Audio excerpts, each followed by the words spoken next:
Welcome to Math Hack and Tech Tricks. Today we are going to look at the key features of quadratic function and how to solve some word problems on quadratic functions.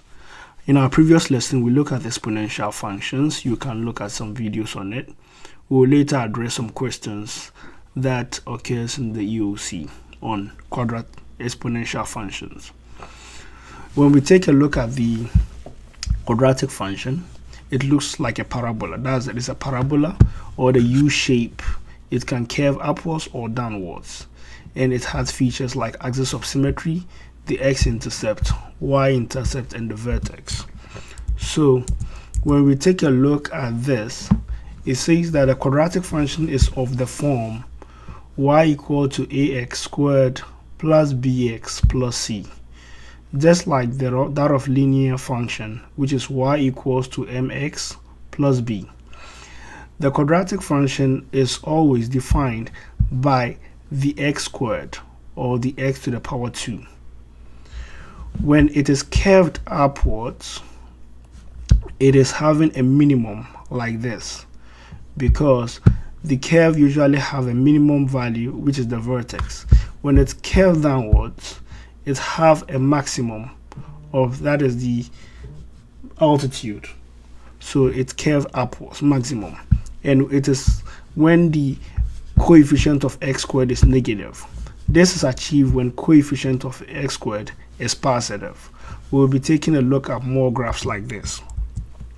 So this is the label of the quadratic function.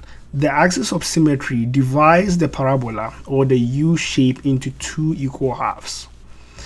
The x-intercepts, which are also called the roots or solutions of the quadratic function, is where the parabola cuts the x-axis. Where the parabola cuts the y-axis is called the y-intercept, and the point where the parabola turns, which is the turning point, is called the vertex. So the turning point is also called the vertex, or the vertex is also called the turning point. When we talk about the solution of the quadratic function, it is where the parabola cuts the x-axis. It can be 2 or none or just 1. So when we look at it, we call them the roots, and I've qualified them under this: 2 real roots, 1 real root, or no real root. So 2 real roots is where the parabola crosses the x-axis at 2 points. Double root is where we have only one intercept. Many a time you realize that it is when it is a perfect square or something, perfect parabola. And no real root is when we have none of its axes touching the x-axis. So when we take a look at this, we are going to leave this for now. We are going to look at just the axis of symmetry and all that. So let's go to this. So axis of symmetry of an equation.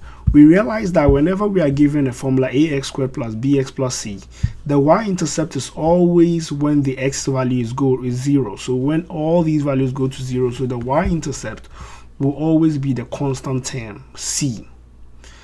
The axis of symmetry is having a formula x equals to negative b over 2a. And that gives us the x coordinate of the vertex, which is the divider. The y coordinate is achieved when we plug in the x coordinate of the vertex back into the equation f of x to get f equals to f minus b over 2a. So when we plug that back in, we are able to achieve it. Let's take an example. So I have f of x equals to 2x squared plus 8x plus 5.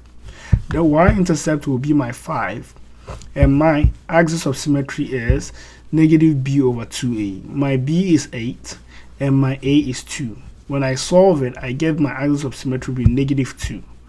When I plug it back into this equation, I get f of negative 2 to give me negative 3. So the vertex is negative 2, negative 3.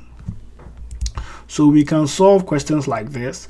When I am given a question y equals to negative 3x squared minus 6x plus 4, I'm able to solve it and get x to be -1. So you can see here I got -1. When I plug it into decimals, it just gives it to me right away.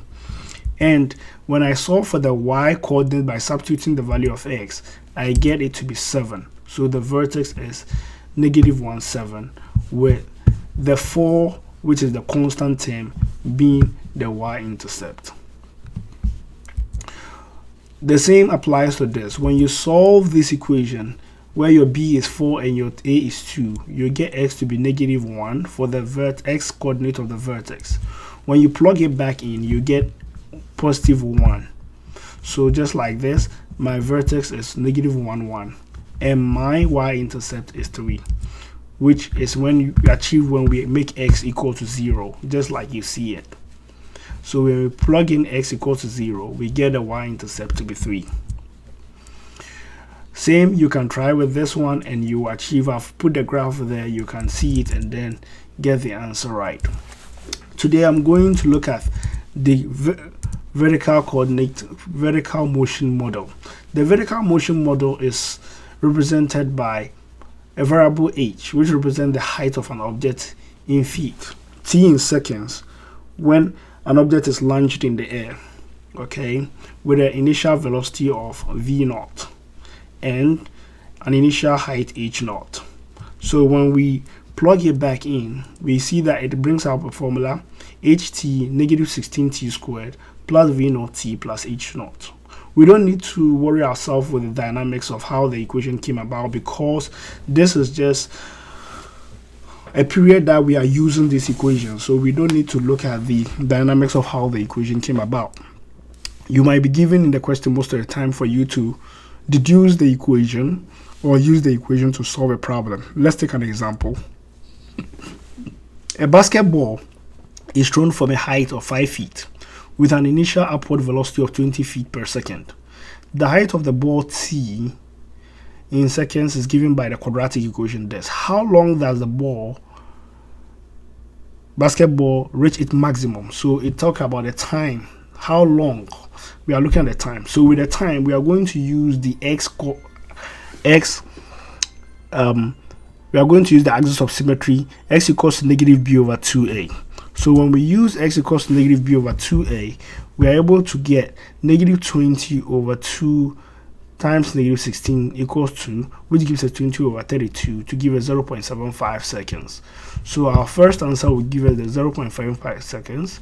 The maximum height of the basketball will be achieved when we plug in this 0.75 into the equation, and that will give us, gives us the answer to be 12.5 feet.